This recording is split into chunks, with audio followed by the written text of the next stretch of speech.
Rob, I feel like you've had an interesting start to life as a head coach. I think one of the roughest off seasons that I can remember. Just how difficult has it been with everything that's gone on the last couple of months? Yeah, look, it's been very challenging. Obviously, I've took over new coach, bringing new players in. Obviously, the timing of it wasn't ideal. With the fact that I came in very, very late, as you said before in your previous piece, that generally players are signed up by March, April time. The vast majority of players know where they're going. So to come in so late meant it was very, very difficult to actually score, have a look around, score what we do need, who we can bring in, who's available, and then couple that with the amount of injuries that we've had in pre-seasons. Obviously, I've never seen anything like it in my 5 years of being in professional sport. But in some ways, we've sort of the slant that we've put on it is a positive one.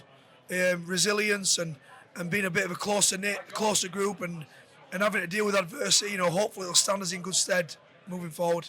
So just to go through it, your two halfbacks reported back injured. Yeah. Your new prop turned and broke his ankle, the most innocuous thing. Your captain, his bone came out of the finger, I think, in the last 5 minutes of training. Yeah, bone came out of the finger playing touch.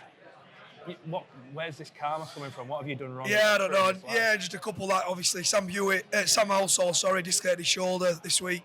He's out for 6 to 8, and Sutcliffe's out for another 6 weeks because his foot's not healed. So, and there's been loads of different ones on top of that I can't remember. But it's just been, like I say, it's been very difficult to sort of create some sort of harmony and connections, and especially what the problem is they've all been in the same positions.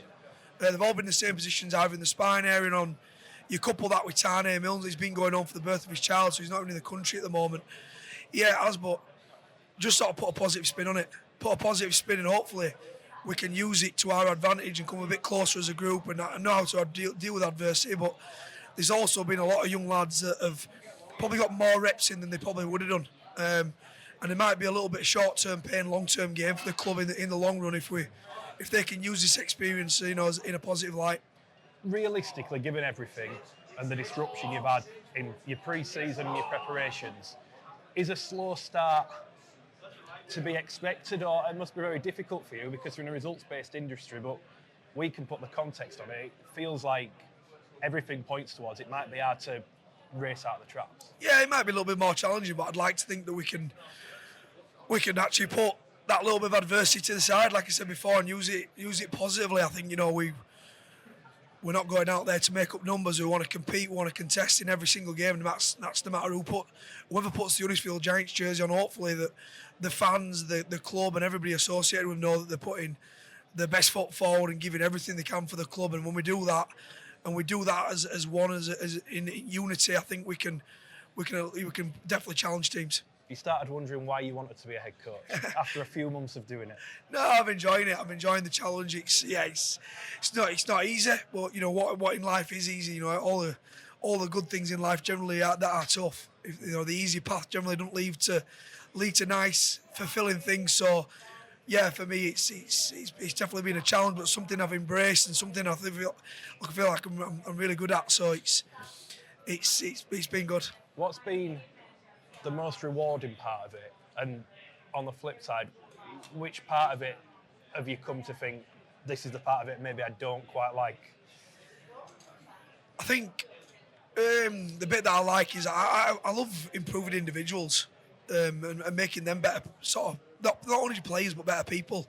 I actually really, really enjoy getting somebody under, within our environment and actually making them really flourish, both on and off the field, and actually be happy. And I feel like as a coach, that's my ultimate goal, really. Because if I can get 30 or 20 odd individuals all playing a little bit better, then the team becomes better anyway. And hopefully, even if they don't get in our team, if they leave our team, they become better players for being in our environment. So that's what I really enjoy. The side probably I don't like is, I'm not sure what I don't like really. These are the challenging parts when people are getting injured and you're having to let players down and tell them that they're not in your plans. There's some very tough conversations you've got to have at the end of the year and pretty much tell them that, look, you're no longer part of the plans. And some of them players you genuinely respect as people and and players, but they're not right fit. That's probably the most challenging thing. Just lastly, you mentioned recruitment. There's been a little bit of chatter that you might dip into the market at the start of the year. There's been a bit of talk about Jacob Miller. I know you'll have had your eyes out on other things. Where you at with Milky? Is that still a possibility? Is there something else in the pipeline? Yeah, look, it's no surprise, obviously, when we start picking up injuries in certain key positions that we need reinforcements. We need covering their positions. So it's something we've had his eye on for a little while. It's not that easy at the beginning of the year because a lot of times clubs want to keep their players in their environment because they don't know how things are going to go, and I'm going to play out at least the first 3 or 4 rounds of the season. So it's been a little bit difficult for us, but I think there should be some good news tomorrow where we should hopefully be bringing... Oh, is that a tease for us? Yes.